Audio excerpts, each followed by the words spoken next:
আমার নাম টগরী কুণ্ডু, পেশেন্ট আমার বাবা ঝন্টু দাস। আমরা চাঁদগেরিয়া দেউলটি বাগনান।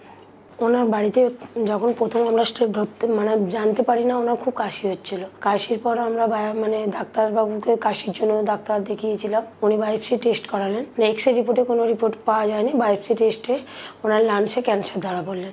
ক্যান্সার ধরা পড়ার পরেও আমি বাইরে কোনো চিকিৎসা করাইনি। এখানে এসে চিকিৎসা ফার্স্ট টাইম শুরু হয়েছে। ওনার প্রচণ্ড হারে কাশি হচ্ছিলেন। কাশিটা এখানের ওষুধ খেয়ে কাশিটা একটু কম আছে, কাশিটা একটু বলতে ভালোই কম আছে, কিন্তু এখনো পর্যন্ত ওনার বুকে ব্যথাটা আছে হালকা। ওষুধ চলছে, এবার দেখা যাক কতটা কী হয়। আগে অসুবিধা বলতে ওনার কোনো কিছুই সমস্যা ছিল না, কোনো ব্লিডিংও হতো না, কোনো কফও উঠতো না, অত্যাধিক কাশিটা হতো খালি। এখন সেটা অনেকটাই কম কাশিটা। আগে খাওয়া দাওয়ার থেকে এখন খাওয়া দাওয়াটা ইমপ্রুভ হয়েছে। খাওয়া দাওয়াটা মোটামুটি বাড়ির লোকও বলছে ঠিকঠাক আছে, কিন্তু ব্যথাটা একটু সেরে গেলে আরও ভালো, বেটার হয়। উনি এখান থেকে যে ডায়েট চার্ট দিয়েছেন উনি সেইভাবেই চলছেন। চিনি বাদ, যেটা এমনি নর্মাল ভাত মুড়ি যেটা খেতে বলেছেন খাচ্ছেন। ময়দার কোনো জিনিস ওনাকে দেওয়া হয় না। তারপর নর্মাল যেমন ফল যেমন এখানে ডায়েট চার্ট দিয়েছে সেইভাবেই উনি চলছেন। হাঁটাচলা নর্মাল।